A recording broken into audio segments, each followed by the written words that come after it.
එයාමට ඔයාමට මනාපනම් බං අපි චුත්තාලයන් ඉතිරි කළේ බං ඔයාමට මනාපනම් බං වයසට කැන්නන් යන්නම් අපි චුත්තාලයන්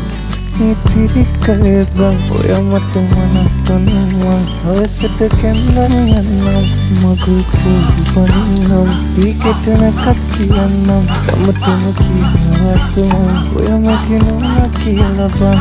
අපි චුත්තාලයන්